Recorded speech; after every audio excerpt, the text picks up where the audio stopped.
Hi all welcome back to my channel. ಇವತ್ತು Sunday ಬೆಳಗ್ಗೆಯಿಂದನೇ blog start ಮಾಡಿದ್ದೀನಿ. Time ಬಂದು 4 ಗಂಟೆ ಆಗಿದೆ. ನಾವು ಊರಿಗೆ ಹೊರಡ್ತಾ ಇದ್ದೀವಿ. ಸ್ವಲ್ಪ ಕೆಲಸ ಇತ್ತು ಅಂತ ಹೇಳಿ ಹೋಗ್ತಾ ಇದ್ದೀವಿ. ನಮ್ಮ ತಂಗಿಯವರು ನಮ್ಮ ಜೊತೆನೇ ಬರ್ತೀನಿ ಅಂತ ಹೇಳಿದ್ರು. ಹಾಗಾಗಿ ಅವ್ರನ್ನೂ ಕರ್ಕೊಂಡು ಹೊರಟಿದ್ದೀವಿ. ಗ್ಯಾಸ್ ಹಾಕಿಸ್ಕೊಬಿಡೋಣ ಅಂತ ಹೇಳಿ ಪೆಟ್ರೋಲ್ ಬ್ಯಾಂಕ್ ಹತ್ರ ನಿಲ್ಲಿಸಿದ್ರು ನಮ್ಮ ಹಸ್ಬೆಂಡು. ಈಗ ಹೋಗ್ತಾ ಇದ್ದೀವಿ. ವಾತಾವರಣ ಅಂತೂ ತುಂಬಾ ಚೆನ್ನಾಗಿತ್ತು, ಅಂದರೆ ತುಂಬಾ ಇಬ್ಬನಿ ಬೀಳ್ತಾ ಇತ್ತು. ರೋಡೇ ಕಾಣಿಸ್ತಾ ಇರಲಿಲ್ಲ ಮುಂದೆ, ಆ ಥರ ಮುಚ್ಕೊಂಡಿತ್ತು. ಎಷ್ಟು ಚೆನ್ನಾಗಿ ಕಾಣಿಸ್ತಿದೆ ನೋಡಿ.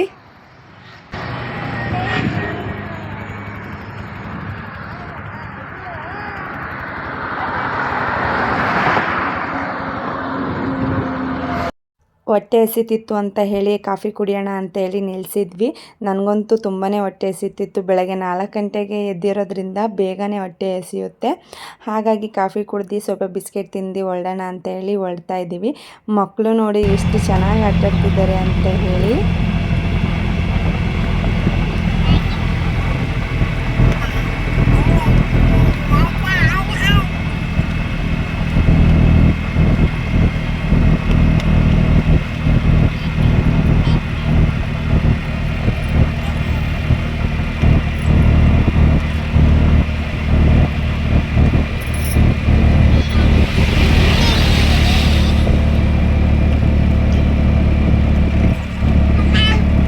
ನಮ್ಮ ತಂಗಿ ಅವರಿಗೆ ಬೇರೆ ಬಸ್ನ ಹತ್ತಿಸ್ಬೇಕಿತ್ತು. ಹಾಗಾಗಿ ಅವ್ರನ್ನ ಮಾತಾಡಿಸಿ ಕಳ್ಸೋಣ ಅಂತ ಹೇಳಿ ಮಾತಾಡಿಸ್ತಾ ಇದ್ದೆ. ಹಾಗೆ ಅವ್ರೂರಿಗೂ ನಮ್ಮೂರಿಗೂ 30 ಕಿಲೋಮೀಟ್ರ್ ದೂರ ಇದೆ ಅಷ್ಟೇ.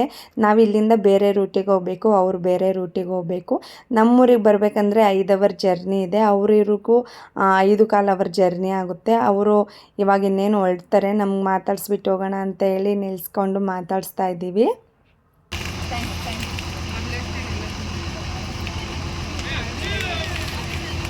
ನನಗಂತೂ ಸ್ವಲ್ಪ ಬೇಜಾರಾಗ್ತಿತ್ತು ಅವಳು ಹೋಗ್ತಿರೋದು. ಅಂದರೆ ಅಕ್ಕ ತಂಗಿ ಅಂದರೆ ಹೀಗೆ ಅಲ್ವಾ, ಮನೇಲಿದ್ದಾಗ ಕಿತ್ತಾಡ್ತಿರ್ತೀವಿ, ದೂರ ಇದ್ದಾಗ ನಮ್ಮ ಜೊತೆನೇ ಇರಬೇಕಿತ್ತು ಅಂತ ಅನಿಸ್ತಿರುತ್ತೆ. ಅವಳು ಹೋಗ್ತಿರೋದು ಸ್ವಲ್ಪ ಬೇಜಾರಾಗ್ತಾಯಿತ್ತು, ಆದರೂ ಕಳಿಸ್ಕೊಟ್ಟೆ. ನಾವು ಕೂಡ ಊರಿಗೆ ಬಂದ್ವಿ. ನಮ್ಮ ತಂಗಿಯವ್ರನ್ನ ಕಳಿಸ್ಬಿಟ್ಟು. ನಮ್ಮ ಅತ್ತೆ ಕೆಲ್ಸಕ್ಕೆ ಹೋಗಿದ್ರಂತೆ, ಇರಲಿಲ್ಲ ಅವರು. ಬೆಳಗ್ಗೆನೇ ಕೆಲ್ಸಕ್ಕೆ ಹೋಗಿಬಿಟ್ಟಿದ್ದಾರೆ. ನಾವು ಬರೋದು ಅವರಿಗೆ ಗೊತ್ತಿರಲಿಲ್ಲ ಕನ್ಫರ್ಮ್ ಆಗಿ. ನಾವು ಇವಾಗ ಮತ್ತೆ ಸಂಜೆ ಹೊರಡಬೇಕು. ಹಾಗಾಗಿ ಅವರಿಗೆ ಗೊತ್ತಿರಲಿಲ್ಲ ನಾವು ಬರ್ತೀವೋ ಇಲ್ವೋ ಅಂತ ಹೇಳಿ. ಹಾಗಾಗಿ ಅವರು ಕೂಡ ಕೆಲ್ಸಕ್ಕೆ ಹೋಗ್ಬಿಟ್ಟಿದ್ರು. ನಮ್ಮ ಮಾವ ಒಬ್ಬರೇ ಮನೆಯಲ್ಲಿ ಇದ್ದರು. ಇವರು ನಮ್ಮ ಗೊಂಬೆ ಅವರ ದೊಡ್ಡಮ್ಮ. ಇವಳು ನೀರಲ್ಲಿ ಆಟ ಆಡೋಕ್ಕೆ ಅಂತ ಹೇಳಿ ಹೋಗ್ತಿದ್ದಾಳೆ.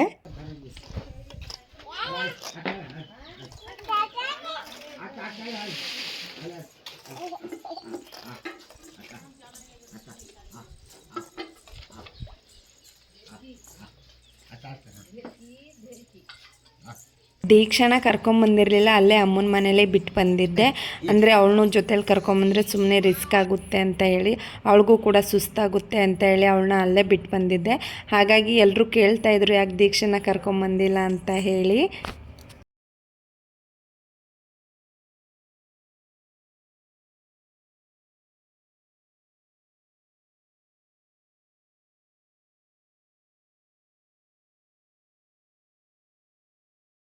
ಗೊಂಬೆಗಂತೂ ನೀರು ಸಿಕ್ಕಿದ್ರೆ ಸಾಕು, ನೀರಿನಲ್ಲೇ ಇದ್ಬಿಡ್ತಾಳೆ ದಿನ ಇಡೀ. ಎಲ್ಲಿ ನೀರು ಸಿಗುತ್ತೆ ಅಂತ ಹೇಳಿ ಹುಡ್ಕೊಂಡು ಹೋಗ್ತಾ ಇರ್ತಾಳೆ.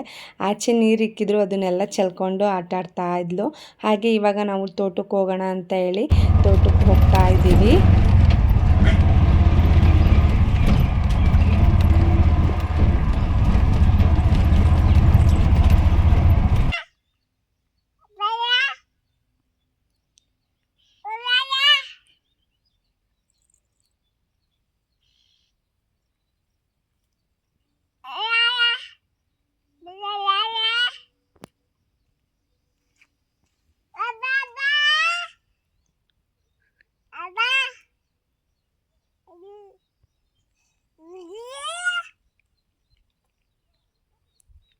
ಗೊಂಬೆ ಅಪ್ಪ ಎಲ್ಲಿ?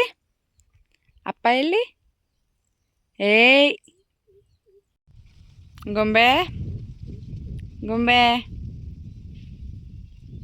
ಏ ಗೊಂಬೆ. ಹಾಗೆ ಇಲ್ಲಿ ನಮ್ಮ ರಿಲೇಷನ್ ಅವರಿದ್ದರು, ಅವರು ತೋಟದಲ್ಲಿ ಕೆಲಸ ಮಾಡ್ತಾಯಿದ್ರು. ಹಾಗೆ ನಾನು ಎಳ್ನೀರು ಕುಡಿಬೇಕು ಅಂತ ಹೇಳಿ ಅನ್ನಿಸ್ತಿದೆ ಅಂತ ಹೇಳಿದೆ. ಅದಕ್ಕೆ ಅವರು ಸರಿ ಆಯಿತು ಕಿತ್ಕೊಂಡು ಕುಡೀರವ ಅಂತ ಹೇಳಿ ಹೇಳಿದ್ರು. ಹಾಗಾಗಿ ನಮ್ಮ ಹಸ್ಬೆಂಡೇ ನಾನೇ ಮರ ಹತ್ತುತ್ತೀನಿ ಅಂತ ಹೇಳಿ ಮರ ಹತ್ತುತ್ತಿದ್ದಾರೆ. ಅವರು ಮುಂಚೆ ಎಲ್ಲ ದೊಡ್ಡ ದೊಡ್ಡ ಮರ ಹತ್ತುತ್ತಿದ್ರಂತೆ, ಈಗ ಒಂದು ಚಿಕ್ಕ ಮರ ಹತ್ತೋಕ್ಕೆ ಸುಸ್ತಾಯ್ತಂತೆ. ಅಂದರೆ ಅಭ್ಯಾಸ ಹೋಗಿದೆ ಅಲ್ವಾ, ಹಾಗಾಗಿ ಅವರು ಇವಾಗ ಎಳ್ನೀರು ಕಿತ್ಕೊಂಡ್ಬಂದರು.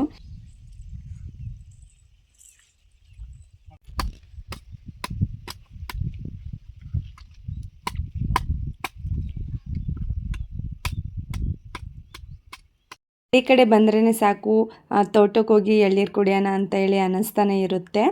ಈಗಂತೂ ಬೇಸಿಗೆಗಾಲದಲ್ಲಿ ಎಷ್ಟು ಎಳ್ನೀರು ಕುಡಿದ್ರೂ ಸಾಕಾಗಲ್ಲ. ಬೆಂಗಳೂರಲ್ಲಂತೂ ಇದೇ ಎಳ್ನೀರಿಗೆ 60ರಿಂದ 50 ರೂಪಾಯಿ ಕೊಡಲೇಬೇಕು.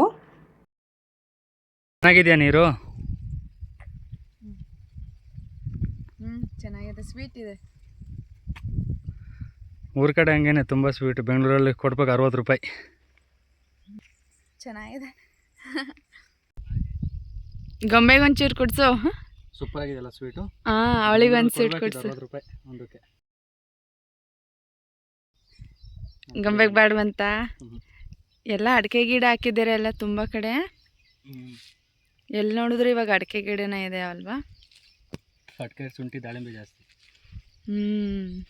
ಈ ಕಡೆ ಶುಂಠಿ, ಇಲ್ಲಿ ದಾಳಿಂಬೆ. ಶುಂಠಿನೂ ಹಾಕಿದ್ದಾರೆ, ಅಲ್ಲಿ ದಾಳಿಂಬೆ ಕೂಡ ಹಾಕಿದ್ದಾರೆ. ಇದು ಶುಂಠಿಗೆ ಹಾಕಿತಾರೆ ಎಲ್ಲ ತೆಗ್ದಿರೋದು. ಅದು ಗುಣಿ ಮಾಡಬೇಕಲ್ಲ, ಒಳಗಡೆ ಶುಂಠಿ ಜಾಸ್ತಿ ಬಿಡಬೇಕಲ್ಲ.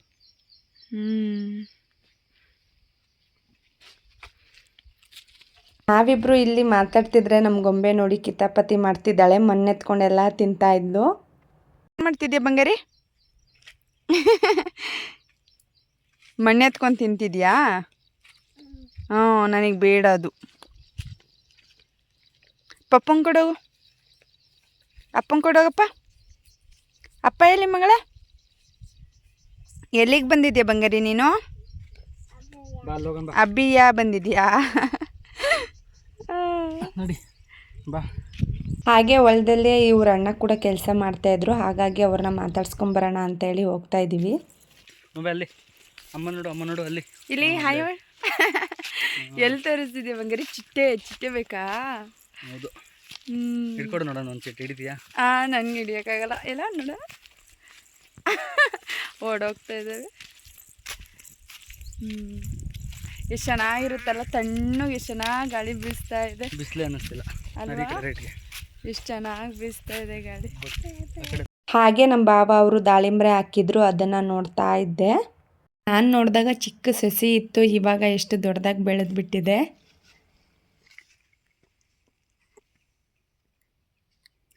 ಪುಟ್ಟು ಸಸಿ ಇತ್ತು, ಇವಾಗ ಎಷ್ಟು ಬೇಗ ಬೆಳೆದ್ಬಿಟ್ಟಿದೆ ಅಲ್ವಾ? ದೀಪಾವಳಿಗೆ ಬಂದಾಗ ಚಿಕ್ಕದಾಗಿ ಹೋಗಿದ್ದು ಅಲ್ವಾ? ಎಷ್ಟು ಬೇಗ ಇದು ನಮ್ಮ ಹೊಲ. ಇವಾಗ ಏನು ಬೆಳೆ ಹಾಕಿಲ್ಲ, ಇದರಲ್ಲಿ ಜೋಳ ಹಾಕಿದ್ದಾರೆ. ಇನ್ನು ಈ ಕಡೆ ಸೈಡಲ್ಲಿ ಇರೋದ್ರಲ್ಲಿ ಏನೂ ಹಾಕಿಲ್ಲ. ಇಲ್ಲಿಂದ ಹಿಡ್ದು ಅಲ್ಲಿ ಫುಲ್ಲು ಡೌನಲ್ಲಿ ಇತ್ತಲ್ಲ, ಅಲ್ಲಿವರೆಗೂ ನಮ್ಮದೇ ಹೊಲ ಇರೋದು. ಅಪ್ಪ ಮಗಳಂತೂ ನನ್ನ ಬಿಟ್ಟು ಹೋಗ್ತಾನೇ ಇದ್ದರು. ಹಾಗೆ ಅಲ್ಲಿ ನಮ್ಮ ಹಸ್ಬೆಂಡ್ ಅವರ ಅಣ್ಣ ಕೂಡ ಕೆಲಸ ಮಾಡ್ತಾಯಿದ್ರು, ಅವ್ರ ಹತ್ರ ಮಾತಾಡ್ಸ್ಕೊಂಡು ಹೋಗೋಣ ಅಂತೇಳಿ ಬಂದಿದ್ದೀವಿ. ಅವರು ಹೇಳ್ತಾಯಿದ್ರು, ನಮ್ಮ ರಿಲೇಷನ್ ನಮ್ಮ ತಾತ, ಅಲ್ಲಿ ಹೋಗಿ ನಿಂತ್ಕೊಂಡು ವಿಡಿಯೋ ತಗೋ ಇನ್ನೂ ಚೆನ್ನಾಗಿ ಬರುತ್ತೆ ಅಂತ ಹೇಳಿ, ಅದಕ್ಕೆ ನಗ್ತಾ ಇದ್ವಿ. ಬಾರೆ ಇಲ್ಲಿ ಬಾ, ತಗೋಬಾ ಇದು. ತಗೊಳ, ಹಿಡ್ಕೊಳ, ಇಲ್ವಪ್ಪ, ನಾಟ ಓಡುಬಾ ಅಬ್ಬಾ. उनको अरे बाप पे है बे क्या सोची गाल में पानी. ಗೊಂಬೆ ಅಂತೂ ಯಾರು ಮಾತಾಡ್ಸಿದ್ರು ಅವ್ರ ಅಪ್ಪನ ಕಳ್ದು ಹೇಳ್ತಿರ್ತಾಳೆ, ಅಪ್ಪ ಬಾ ನೋಡು ಅಂತ ಹೇಳಿ. ಇವರು ನಮ್ಮ ಅಕ್ಕ, ಇವರು ಇಲ್ಲೇ ತೋಟದಲ್ಲಿದ್ದರು, ಹಾಗಾಗಿ ಅವ್ರನ್ನೂ ಮಾತಾಡಿಸ್ಕೊಂಡು ಹೋಗ್ತಾ ಇದ್ದೀವಿ. ಇವಾಗಷ್ಟೇ ಊರ ಹತ್ರ ಬಂದ್ವಿ. ಇವರು ನಮ್ಮ ಹಸ್ಬೆಂಡ್ ಅವರ ಅಣ್ಣನ ಹೆಂಡತಿ, ಇವರು ನಮಗೆ ದುಡ್ಡು ಕೊಡಬೇಕಿತ್ತು, ಹಾಗಾಗಿ ನಾವು ಇಲ್ಲಿಗೆ ಬಂದಿರೋದು. ಇವಾಗ ದುಡ್ಡು ಇಸ್ಕೊಂಡು ಹೋಗೋಣ ಅಂತ ಹೇಳಿ, ಅಂದರೆ ನಮ್ಮ ಹೊಲನ ಇವ್ರಿಗೆ ಕೊಡ್ತಾ ಇದ್ದೀವಿ ಮಾಡ್ಕೊಳ್ಳೋಕ್ಕೆ ಅಂತ ಹೇಳಿ. ನಾವು ಬೆಂಗಳೂರಲ್ಲಿರೋದ್ರಲ್ವ, ಹಾಗಾಗಿ ನಾವು ಇಲ್ಲಿ ಸುಮ್ಮನೆ ಹಾಳು ಬೀಳುತ್ತೆ ಅಂತ ಹೇಳಿ ಇವರಿಗೆ ಕೊಡ್ತಾ ಇದ್ದೀವಿ. ಇವರು ವರ್ಷಕ್ಕಿಷ್ಟು ಅಂತ ಹೇಳಿ ಕೊಡ್ತಾರೆ. ನಮ್ಮ ಗೊಂಬೆಗಂತೂ ಎಲ್ಲಿ ನೀರು ಸಿಗುತ್ತೆ ಅಲ್ಲಿ ಹೋಗೋದು, ನೋಡೋದು, ನೀರನ್ನ ತಗೊಂಡು ಚೆಲ್ಲೋದು, ಆ ಥರ ಮಾಡ್ತಾ ಇದ್ದಾಳೆ. ನಾವು ಕೂಡ ಇವಾಗ ವಾಪಸ್ ಬೆಂಗಳೂರಿಗೆ ಹೋಗೋಣ ಅಂತ ಹೇಳಿ ಹೊರಡ್ತಾ ಇದ್ದೀವಿ. ಹಾಗೆ ಇಲ್ಲಿ ಇವತ್ತು ರಾಮನವಮಿ ಆಗಿರೋದ್ರಿಂದ ದೇವಸ್ಥಾನದಲ್ಲಿ ಪಾನಕ ಪಲಾರ ಕೊಡ್ತಾಯಿದ್ರು, ಹಾಗಾಗಿ ಇಸ್ಕೊಂಡು ಹೋಗೋಣ ಅಂತ ಹೇಳಿ ಹೋಗ್ತಾ ಇದ್ದೀವಿ.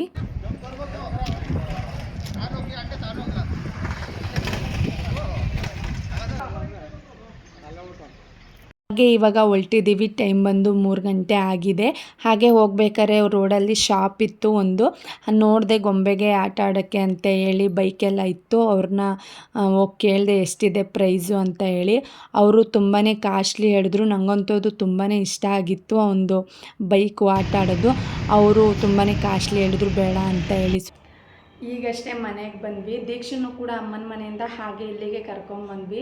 ಅಡುಗೆಗೆ ಮಾಡೋ ಕೆಲಸ ಏನೂ ಇಲ್ಲ, ಹೋಟ್ಲಲ್ಲೇ ಊಟ ಎಲ್ಲ ಮುಗಿಸ್ಕೊಂಬಂದೆ.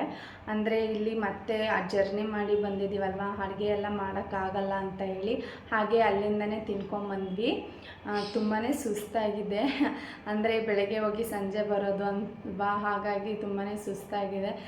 ಇವಾಗ ಬಂದು ಟೈಮು 8 ಗಂಟೆ ಆಗಿದೆ. ಇವಾಗ ಮಲ್ಕೊಳ್ಳೋದಷ್ಟೇ, ಇನ್ನೇನು ಇಲ್ಲ. ಗೊಂಬೆ ಕೂಡ ಮಲಗಿದ್ದಾಳೆ. ಹಾಗೆ ಊರಿಂದ ಏನೇನು ತಂದಿದ್ದೀನಿ ಅಂತ ಹೇಳಿ ತೋರಿಸ್ತೀನಿ ಬನ್ನಿ. ಹಲಸಿನ ಹಣ್ಣು ತಂದೆ, ಅಂದರೆ ನಮ್ಮದೇ ಗಿಡದಲ್ಲಿ ಹಲಸಿನ ಹಣ್ಣು ಇತ್ತು. ಚಿಕ್ಕದು ನೋಡು ಅಂತ ಹೇಳಿದ್ದೆ, ಚಿಕ್ಕದು ಇರಲಿಲ್ಲ ಅಂತ ಹೇಳಿ ದೊಡ್ಡದೇ ಇದೆ.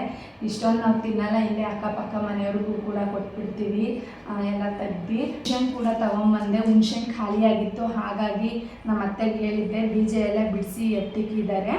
ಹಾಗೆ ಎಳ್ಳೀರು ಕೂಡ ತಂದೆ. ಎಳ್ಳೀರು ಇರಲಿಲ್ಲ, 3 ಇತ್ತು, ಜಾಸ್ತಿ ಇರಲಿಲ್ಲ. ತುಂಬ ಮೇಲಿತ್ತು ಗಿಡ, ಹಾಗಾಗಿ ನಮ್ಮ ಹಸ್ಬೆಂಡ್ ಮೇಲೆಲ್ಲ ಜಾಸ್ತಿ ಹತ್ತಕ್ಕೆ ಹೋಗಲಿಲ್ಲ. ಹಾಗಾಗಿ 3 ಎಳ್ಳೀರು ಕೂಡ ತಂದೆ. ಹಾಗೆ ಕಾಯಿ ಕೂಡ ತಂದೆ ಊರಿಂದ. ಖಾಲಿಯಾಗಿಬಿಟ್ಟಿತ್ತು ಕಾಯಿ, ಹಾಗಾಗಿ ಕಾಯಿ ತಂದೆ. ಸುಲ್ಕೊಂಡು ತೊಗೊಂಬರೋಣ ಅಂದ್ಕೊಂಡೆ.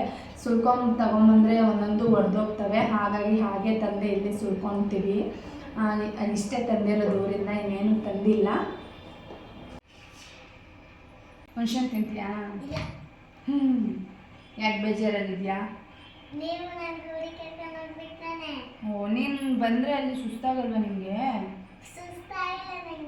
ನೀನು ಬರಬೇಕಿತ್ತಾ? ನೀವು ಬೆಳಗ್ಗೆ ಹೋಗಿ ಸುಮ್ಮನೆ ಬಂದಿದ್ದಲ್ವ, ಇನ್ನೇನು ಬರ್ತೀಯ ಬಿಡು. ಅಜ್ಜಿ ಮನೆ ನಿದ್ದೆ ತಾನೇ ಆಟ ಆಡ್ಕೊಂಡು? ಏನಿಲ್ಲ, ಮಾಡ್ಕೋಬೇಡ, ಅದಕ್ಕೆಲ್ಲ ಬೇಜಾರು ಮಾಡ್ಕೊಂತಾರ. ನಾನು ಹೇಳಿಲ್ವಾ ಕರ್ಕೊಂಡು ಹೋಗೋಣ ಅಂತ? ಅಲ್ಲಿ ಸುಸ್ತಾಗಲ್ವ? ನಮಗೆ ಇಷ್ಟೊಂದು ಸುಸ್ತಾಗಿದೆ, ಅವಳಿಗೆ ಸುಸ್ತಾಗಲ್ವ ಪಾಪ? ಹಿಂಗೋಗಿ ಹಿಂಗೆ ಬರೋದಕ್ಕೆ ಏನೋ ಕರ್ಕೊಂಡು ಎಳ್ಳೀರು ಕೊಚ್ಕೊಡ್ತೀನಪ್ಪ, ಕುಡಿಯುವ ಮಗಳೇ. ಎಳ್ಳೀರು ಕುಡಿದು ಸರಿನಾ? ರೆಸ್ಟ್ ಮಾಡುವಂತ ಬಿಡು ನೀನು. ಹೆಣ್ಮಕ್ಳಿಗೆ ನಾವು ಎಷ್ಟೇ ಮುದ್ದು ಮಾಡಿದ್ರು ಅಪ್ಪ ಅಂದ್ರೇ ಪ್ರೀತಿ. ನೋಡಿ ಹೇಗೆ ಆಡ್ತಿದ್ದಾಳೆ ಅವ್ರ ಅಪ್ಪನ ಜೊತೆ. ಇವತ್ತಿನ ಬ್ಲಾಗ್ ಇಷ್ಟೇ. ಯಾರಿಗೆಲ್ಲ ಇಷ್ಟ ಆಯಿತು ಪ್ಲೀಸ್ ಸಬ್ಸ್ಕ್ರೈಬ್ ಮಾಡ್ಕೊಳ್ಳಿ, ಲೈಕ್ ಮಾಡಿ. Thank you.